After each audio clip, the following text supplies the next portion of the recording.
Yark. Hold on, let me show you a gang real quick. Come here, Boba. Come here, buddy. You want a chip? Ugh. Come here, buddy. Oh, look, there's one of them rolled up ones, too. Dap me up. Yeah, you got it? Dap me up. Good boy. Like how big this motherfucker is. And he's not fat either. That's muscle. Straight rock right there. Solid muscle right there.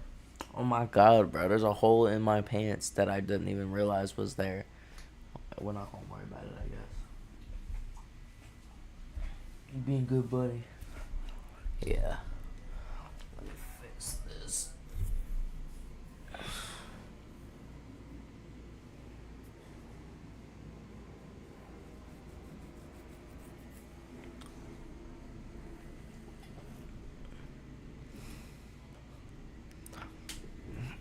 There we go.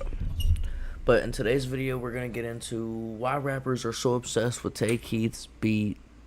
Oops. With Tay Keith's beats by KXVY. Or KXVI. Ever since 2018, Tay Keith has cemented himself as one of the top producers in the industry. He's produced for artists like Drake, Travis Scott, Lil Baby, Key Glock, and pretty much everyone in the industry. Everybody. And unlike many producers who have a few big years and then fall off, Tay Keith has maintained his status as a super producer. And a huge reason is because he brings something to the table that nobody else does. When artists want to come to me, they don't want some shit they can go get from their own producers. They want some shit they can get from me that they can't get from nobody else. So in today's video, we're going to be breaking down Tay Keith's iconic sound and try to figure out what it is about his beats that keeps rappers coming back over and over again. In my eyes, the reason that artists keep coming back to Tay Keith's beats is because every time they use one, it becomes a huge smash hit for the clubs. This guy has countless club hits like Look Alive, Sicko Mode, Nonstop, pretty much all of Sexy Red's catalog, and the list goes on and on. And there's a few key elements to these kind of club Tay Keith beats. First off, we've got the tempo, which is typically anywhere from 140 BPM to 160 BPM for that upbeat trap kind of energy without being too fast. There's normally always a catchy bass line, a simple top line melody, and of course some hard-hitting trap drums. So these beats are pretty simple, but they create the perfect canvas for the artist to shine. And a lot of time, that catchy bass line sets the foundation for the beat and gives it that club kind of energy. And the best example I can find is on Drake's Nonstop.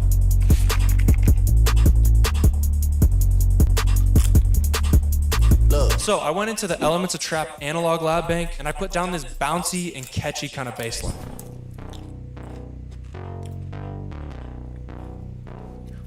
That's a fucking Tay Keith Real quick, bass line if I've ever heard it. Making these club kind of bass lines is to use these three key notes. So if I put this up into the key of C minor, if you want that club kind of bass line, you want to use these three notes. So if I was to start it from scratch, we're at B right here. Let's say I wanted a bass to hit right here and right here. To find those other notes, you want to go down by 4, 1, 2, 3, 4, and then for the next one, down 1. And you can also mess with the order of these and then put these up an octave. And then another key thing is you want to mess with the rhythm of these. And now we get something like this.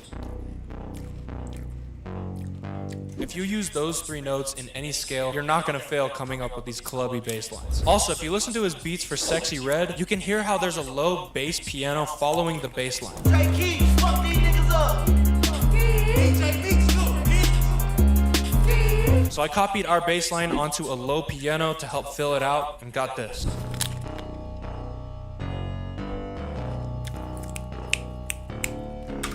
Yo, what's up, Master Shredder? How's it going, man?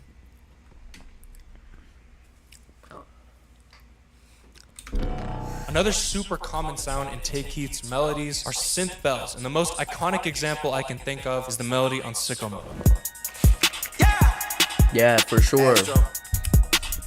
Man, Tay Keith just knows how to make a beat for real. Yeah. And I've got the perfect thing to recreate this inside of the Elements of Trap preset bank. So I grabbed this cash out bell and I laid down this super simple counter melody. Okay. Now, we've got a super great foundation for our melody. But if we go back to the melody on Ski, you can hear that there's some simple higher notes on the piano that really add a bunch of catchiness and energy to the melody. Take keys, fuck these niggas up. DJ Beats, bitch. So I went in and tried to make a bouncy and repetitive Oh my god.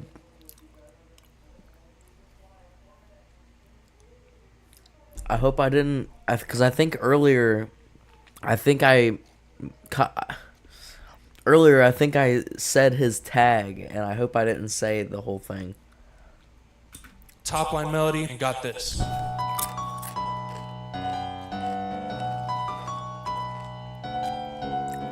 Okay.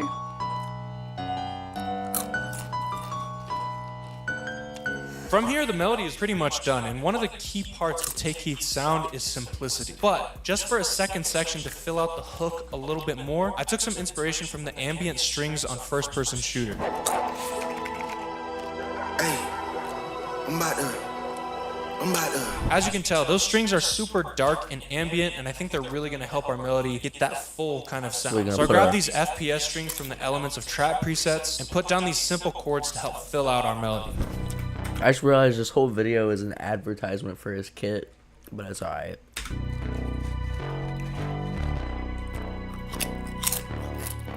So now all the melodic elements are done, but one genius thing that Tay Keith does to add a ton more energy and kind of switch the beat up a little bit without adding any more sounds is to change up the bass line to create different energies for different sections of the beat. When I holla ski, let me pull up.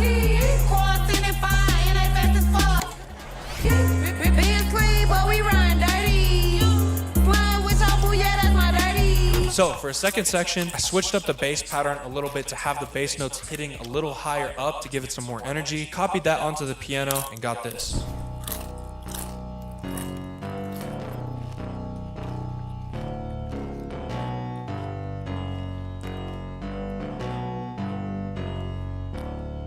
The last thing I wanted to do to create an ear-catching intro section was add some Memphis vocals like the ones you can hear on Drake's Nonstop.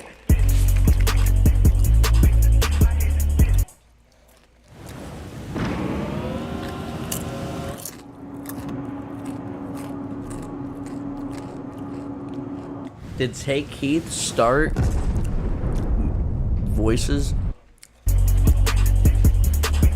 So I came up with a super simple and catchy chant, and then I recorded myself screaming it in my room a bunch of times layered together, so it kind of sounds like a block party was all screaming it at the same time, and this is what it sounds like. Go, I want some more, I'ma go, put it on the floor, I gotta go, I want some more, I'ma go, put it on the floor, I gotta So I bounced that all down into one audio file, added some textures, and then the loop was done. go, I want some more, I'ma go, put it on the floor, I gotta Okay. And that's sounding fire already, but the most essential part of a Tay Keith beat that makes it a Tay Keith beat are his iconic drums. But before we get into that, if you liked any of the sounds from the loop that we just made, they were all from my new huge Elements of Trap bundle, which has over 2,000 loops, live instrument phrases with stuff like flutes and violins, drums, MIDI, and even a full 4-hour course that you can only get inside of the bundle. So if you want to check that out and get it for over 80% off for a limited time, it's going to be the first link in the description down below. But anyways, let's get back into this beat. Tay Keith's drums are arguably the most important part of his sound. His Memphis style with that simplistic approach to drums is what keeps these rappers coming back over and over. He's mastered the art of leaving the drums simple enough to where the rapper can find a ton of pockets and flows, but the drums still hit hard as fuck and bring the energy that you need to have a smash hit for the close. And one of the most important parts of that Tay Keith bounce are his hi-hats. He uses a lot of 16th note rolls, which really add to that Memphis style that he's known for. And like he said himself, Most producers don't have their hi-hats loud. I just have mine loud as hell. That's one of my signature sounds. You hear them hi-hats, you know it's my beat. so I added some simple hi-hats with 16th note rolls, and I made sure that they were loud as hell.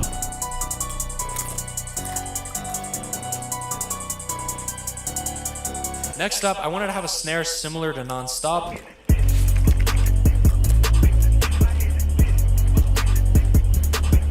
So I went back into the Elements of Trap drum kit and laid down this snare.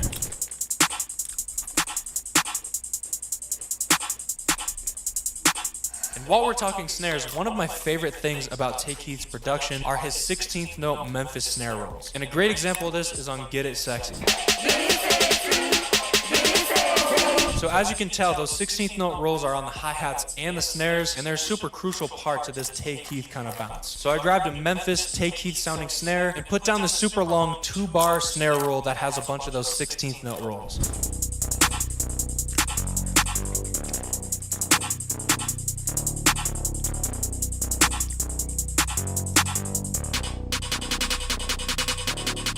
Another thing he does Was he the one that started that too? to evolve the Ew. drums is add on an open hat when he wants the energy to be higher. If you see me and you tryna see what's up, he wanna fuck with me, then I'ma have him stuck. So I did the same thing here.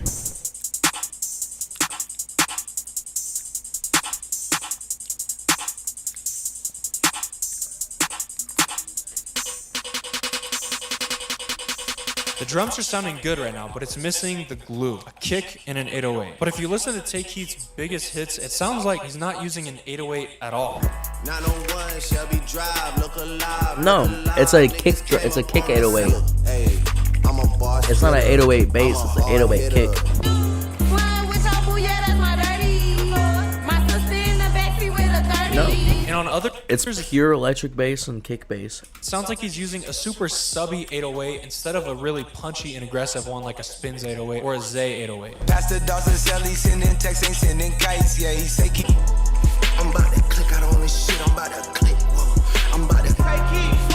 Fuck my baby dad. Fuck my baby dad. So for this beat, I wanted to make sure I didn't use an 808 that was too aggressive, and I kind of wanted to lean more on the synth bass that we had before. So I grabbed this super deep subby 808, copied the bassline MIDI, and then I added a kick for that Tay Keith knock. Okay.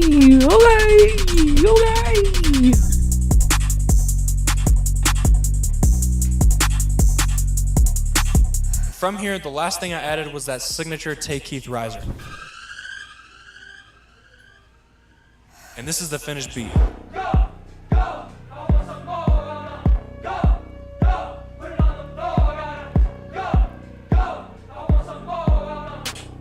love this snare roll.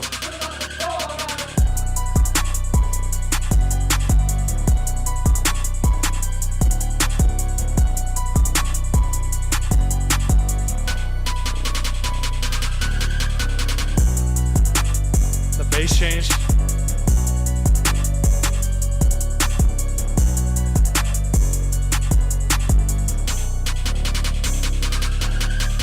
Just a reminder, every single sound that you heard in this beat was from my new Elements of Trap kit. So if you like this beat, make sure to check it out. I promise you won't regret it. It'll be the first link in the description down below. But that's it for me. Peace. Imagine AI has played a tremendous part in my post-production workflow. I went from delivering galleries within like 2 to 3 weeks to delivering them within a couple of days. If I was really focused, I could get that gallery to you within 24 to 48 hours. I learned about it when I went to a conference. I met a photographer there. He was telling me about, oh yeah, I deliver my galleries to my clients within 24 hours. And I said, what? I was obsessed. I'm pretty sure my jaw dropped. The fuck? Am I coming back too? App icons used to be a thing of beauty, with realistic textures and fantastic lighting. Basically, they were pieces of art, but now they're just kind of boring. Well, in this video, I'm creating realistic versions of these popular app icons to bring back a small taste of the glory days. First up, we are tackling Spotify, which happens to be the most popular music streaming app on the planet. From the biggest pop stars to the Wiggles' greatest hits, they've basically got it all. Now, obviously, their logo is meant to look like sound waves, but what it reminds me of more so is those vintage metal microphones with the slits everywhere. And one thing I loved about old app icon designs is they weren't afraid to be a little vintage. I mean, Instagram was essentially a Polaroid camera, which hadn't been popular since the 80s. So I'm thinking the new Spotify app icon should be a vintage. Yeah, but at the time when they first made Snap or Instagram, they had Polaroids were still a big thing.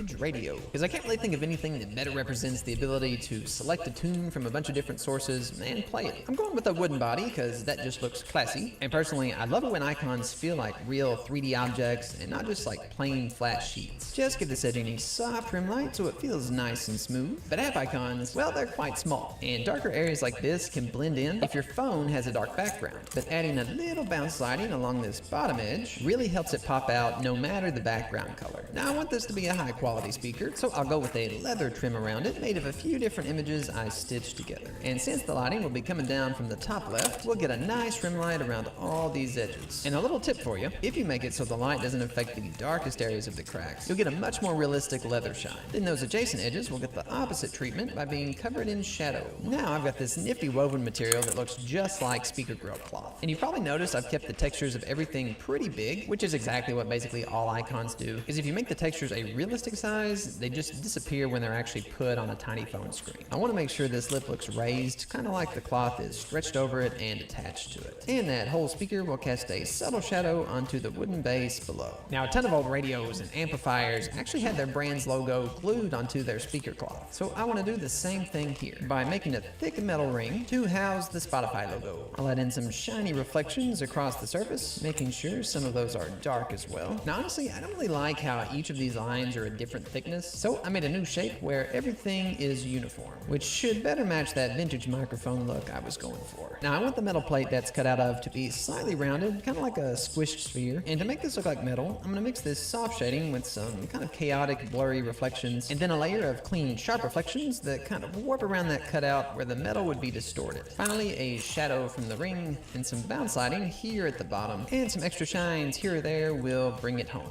Although since everything else does have a texture, I'll give this a nice brushed metal look with a little bit of patina. Let's get one of those nice long drop shadows casting onto the speaker below, which to be fair isn't terribly realistic, but it has a beautiful stylized look that I just really like. Fade that off a tad and we should be good. But now, if we want a functioning radio, we're gonna need a frequency tuner, which will need a rustic paper background that we can print some numbers on top of so you'll know which station you're on. Of course, we'll need one of those little plastic needles to help show us where we're tuned to, and I'll make it so this whole thing is inset into the wood. A little shadow around everything, and more often than not, these things would be housed behind a piece of thin curved glass to protect it. But now that needle is not gonna move unless we have a knob to control it. But between you and me, I prefer knobs to have a little class. You know, something with character that isn't perfectly flat. And of course, it's always helpful if they have some in-cut ridges for extra grip, which are actually super easy to make if you just paint one side of the lines darker and leave the others a little lighter. Finally, a little anisotropic shine on the top of the knob, which is just a special type of light reflection that things like CDs and the bottom of frying pans have. And it's especially common when things have a circular brush texture like this. I did want to get at least a little hint of green on here, since that is Spotify's main brand color. So I figured a tiny LED power light would do just the trick. And with that, the old plain Spotify app icon has been transformed into a realistic vintage radio that you can listen to all your favorite songs and advertise. That actually looks really good. Now, if you've watched my videos for a while, you've probably noticed I often use a lot of fun little animations for extra flavor, or moving backgrounds to keep your goldfish level attention spans hooked, and sometimes even a beautiful scenic shot of nature, since I know none of you ever touch grass yourself. Well, I basically get all of that good stuff from the sponsor of today's video, Storyblocks. Now, I've used Storyblocks ever since I started my YouTube channel, mainly because they offer unlimited downloads from a media library of over 1 million assets, all for a single simple subscription. I can just search for any clip I need, like someone cooking a meal, find a cool background track for it to set the mood, maybe add in the slicing effect for those ASMR lovers out there, and even toss in a little animation to bring it all off.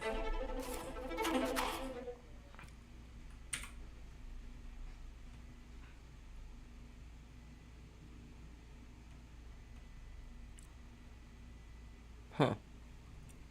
I'm live right now, but I think someone is throwing shit at my window. I'll be right back, gang. He does, man.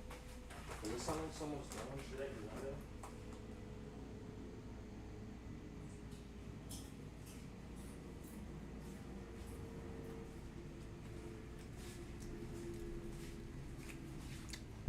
I don't know if that got caught on the microphone, but it sounds like someone's just throwing. Oh.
Dub Squad Productions. I don't know if they caught the mic or not, but I'll be right back, guys. I think someone's throwing something at my window. Who? I know.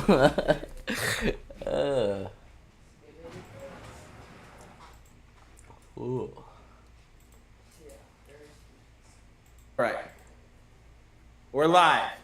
I think we're live now. That is the power of Storybox. From stock footage to images, music, and motion graphics templates, they've got you covered. Everything is 100% royal. No, can you go get me a Mountain Dew, cuzzo? What do you mean? Mom's room door is open.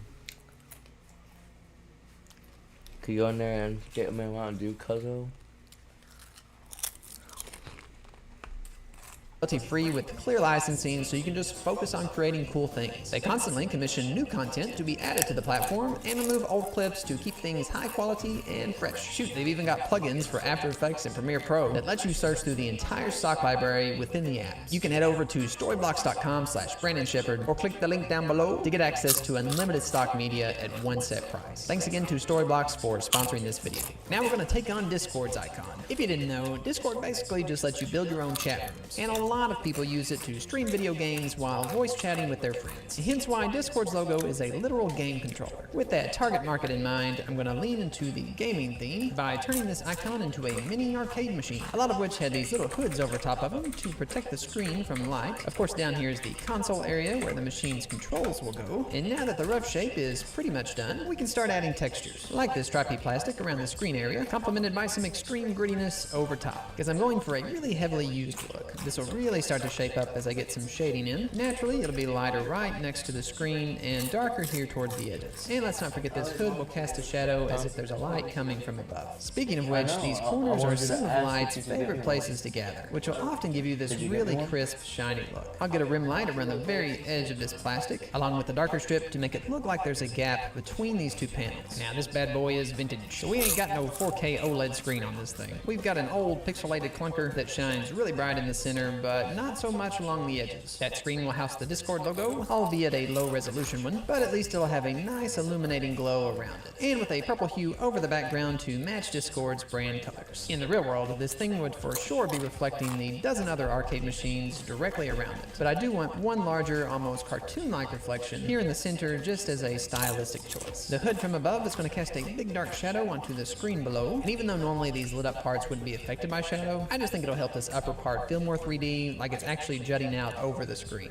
A faint layer of dust and scratches will really show some wear and tear, but it's the console area that gets physically handled the most by far, hence an extra large amount of scuffage. Now I really want to give this a look like we're in a dark room and the screen is really bright, so I'll darken up this area where the screen light can't get to, but the area hit by the light will have a nice purple cast to it. And in a stroke of luck, I found the perfect vintage joystick for this gaming unit. Of course, we'll need some buttons on the other side for extra controls, one of which I'll make blue for contrast, and it all just needs a touch of lighting to blend in. The inner part of the machine is plastic, but this outer shell is going to be made of a high quality metal, because we ain't skimping on the budget around here. I did find this super cool vent that I'm going to put here up top, because I just assumed these older machines would need a little help dissipating all the heat that builds up. So something like this should work rather nicely. And I did notice that Discord loves using these little illustrated characters all over their website and app, so I've grabbed one of them. I think it would just be a fun touch to put it on here. You know, kind of like how sometimes kids would go around and put stickers on these types of old arcade machines. It will be in the process of peeling off just because of its age though. And I've got one more for this side. I honestly really like the extra detail and little splash of color that these stickers give to the whole thing. Lastly, our screen deserves a little extra glow, and we have gone from a simple off-brand controller to a full-on mini arcade machine that is sure to bring all your friends around,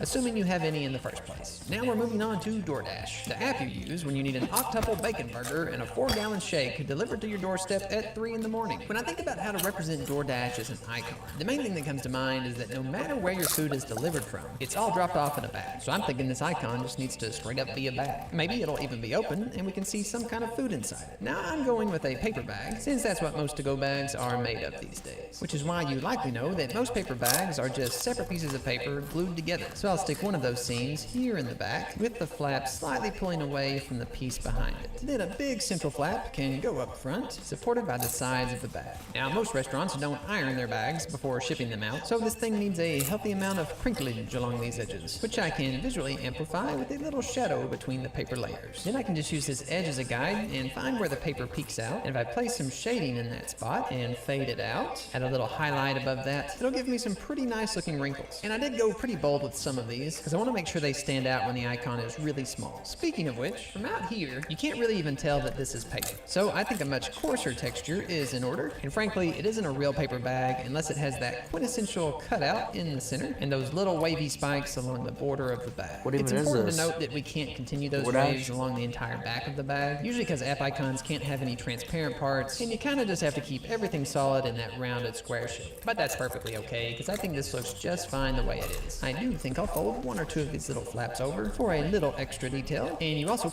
I don't think it matters. I think you can just break those rules. It's not like you're really using it. can't forget that paper itself has a tiny bit of thickness, so this entire top edge will get a tiny rim light of its own. Now that the bag is done, let's get that logo on here front and center, so everyone will know this is a DoorDash bag. But you know, an empty bag is a sad bag. As it turns out, some of the items most commonly DoorDashed are chicken nuggets and french fries. So I'll give this little nug a snuggly home here on the side, and some french fries, one by one, will be laid over here. I'll adjust the exposure of the food to match the lighting on the bag, and of course those tall bag edges will cast a shadow on our meal, and our meal will cast a shadow on the bag. I'll make our nugget here look extra crispy with a special dash of lighting up top, and all that food's going to get some extra bloom to make it look irresistible. Now if you can look at this every time you pop open your phone and resist the urge to order at least a dozen nuggets, you are a stronger person than I. If you want to watch me create packaging designs for famous products from your favorite movies and shows, then watch this video right here. We've got Mr. Ping's secret ingredient soup from Kung Fu Panda, Avatar: The Last Airbender's Cabbage Guy, and Pretty Patties from SpongeBob. I think you'll really like it.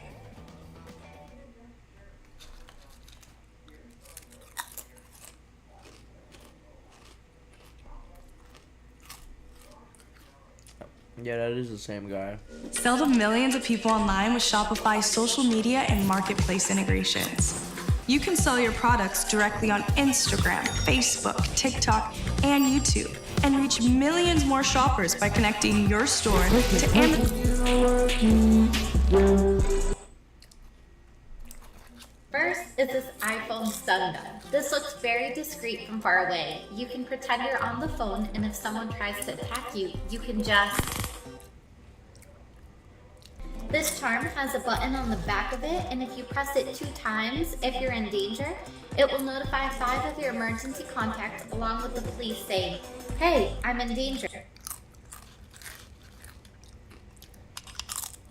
Last is this pepper spray. I always recommend you always have pepper spray on you. If anyone tries to sneak up on you, you can just spray them and get to safety. First is this iPhone stun gun. What you need? Yo, you buying or you just stopping envy? Yeah, come on, bitches.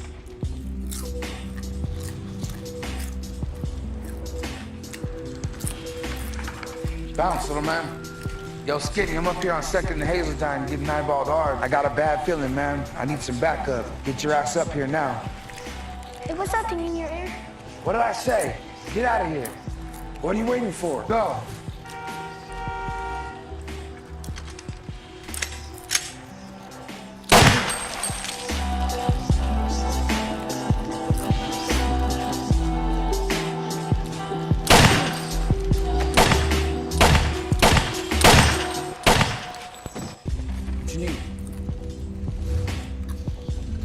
Yo, you buying or you just stopping envy? Yeah, come on, bitches.